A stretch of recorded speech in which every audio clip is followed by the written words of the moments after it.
गहरी रात, ठंडी हवाएं और एक ऐसा किला जहां से कोई लौटकर नहीं आया।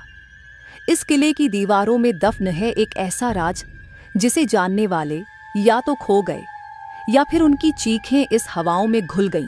आज आप जो सुनने वाले हैं वो सिर्फ एक कहानी नहीं बल्कि एक अनसुलझा रहस्य है। तो अपनी सांसें थाम लीजिए और ध्यान से सुनिए, क्योंकि यहाँ जो दिखता है वो हमेशा सच नहीं होता। रात के अंधेरे में घने जंगल के बीच एक विशाल किला खड़ा था। इसकी दीवारों पर समय की मार साफ दिखती थी और आसपास के गांवों में इस किले के बारे में कई कहानियां प्रचलित थीं। कोई कहता कि यहाँ अनगिनत खजाने छुपे हैं, तो कोई कहता कि यहाँ जो भी जाता है वापस नहीं आता। लेकिन इन कहानियों का कोई ठोस प्रमाण नहीं था। इतिहासकार आदित्य और उसकी टीम ने इस किले के रहस्य को जानने का फैसला किया। उनके पास पुरानी किताबों और नक्शों के आधार पर कुछ सुराग थे कि यह किला कभी महान योद्धा राजवीर का था जो अचानक गायब हो गया था। लेकिन किसी को नहीं पता था कि उसके साथ क्या हुआ। आदित्य को इस किले के बारे में बचपन से ही अजीब सी जिज्ञासा थी। उसकी दादी उसे बचपन में इस किले के बारे में कहानियां सुनाया करती थी, लेकिन जब भी वह अंत पूछता तो वे चुप हो जाती। यही वजह थी कि बड़े होने के बाद उसने इतिहास में अपनी रुचि बनाई और इस रहस्य को सुलझाने की ठानी। आदित्य और उसकी टीम जब किले के अंदर पहुंची तो उन्हें महसूस हुआ कि यहाँ कुछ अजीब है। हवा में अजीब सी ठंडक थी, जैसे कोई उन्हें देख रहा हो। किले की दीवारें जर्जर हो चुकी थीं, लेकिन उन पर तलवारों के निशान अब भी मौजूद थे। अचानक एक साथी ने जमीन पर कुछ देखा।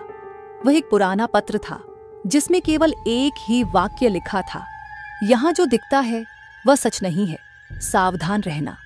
ये पढ़ते ही सब चौंक गए, लेकिन उन्हें अब और जानने की जिज्ञासा हो रही थी। जैसे ही वे किले के मुख्य कक्ष में पहुंचे, वहां एक विशाल सिंहासन था, लेकिन उस पर धूल की मोटी परत जमी थी, जैसे सदियों से उसे किसी ने छुआ ही ना हो। तभी अचानक दरवाजा जोर से बंद हो गया और एक अजीब सी गूंज सुनाई दी। आदित्य को एक गुप्त तहखाने का रास्ता मिला, जिसे शायद सदियों से किसी ने नहीं देखा था। जैसे ही उन्होंने दरवाजा खोला, वहां एक पुराना युद्ध कवच रखा था और एक दीवार पर कुछ लिखा था, मुझे मेरे ही लोगों ने धोखा दिया, मुझे मुक्त करो। अब सबको समझ आने लगा कि यह सिर्फ एक किला नहीं था, बल्कि यहाँ कोई आत्मा कैद थी। लेकिन कौन और क्यों? धीरे धीरे सच सामने आने लगा। ये किला कभी राजवीर का था, लेकिन उसके सबसे करीबी सेनापति विषाणक ने उसे धोखा देकर उसे श्रापित कर दिया था। राजवीर की आत्मा इस किले में कैद हो गई थी और वह तभी मुक्त हो सकती थी जब उसका सच दुनिया के सामने आए। आदित्य ने किले के प्रांगण में वह पत्र और युद्ध कवच रखा और कहा, राजवीर, तुम्हारा सच अब दुनिया जानेगी, तुम्हारा नाम फिर से इतिहास में जीवित रहेगा। तभी अचानक हवा में हलचल हुई और एक रोशनी चमकी। ऐसा लगा जैसे किसी ने राहत की सांस ली हो। किले की दीवारों पर जो अजीब आवाजें गूंज रही थीं, वे धीरे धीरे शांत हो गईं और फिर सब कुछ सामान्य हो गया। जब आदित्य किले से बाहर निकला तो उसे महसूस हुआ कि उसने न सिर्फ इतिहास की एक भूली हुई गाथा को उजागर किया, बल्कि एक आत्मा को भी मुक्त कर दिया था। लेकिन जाते जाते उसे ऐसा लगा जैसे कोई हल्की सी परछाई उसे धन्यवाद कह रही हो। तो यह थी छावा किले की सच्ची कहानी। एक ऐसा किला जो सदियों तक एक आत्मा का कैद खाना बना रहा, एक ऐसा रहस्य जो इतिहास में कहीं गुम हो गया था, लेकिन आज वह आत्मा मुक्त हो चुकी है। क्या आपको भी कभी किसी पुराने किले या जगह पर अजीब अनुभव हुआ है? अगर हाँ, तो हमें कमेंट में ज़रूर बताइए।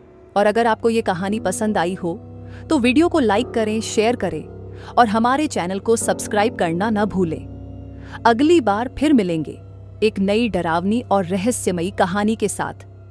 तब तक सावधान रहिए, क्योंकि जो दिखता है वो हमेशा सच नहीं होता। नहीं।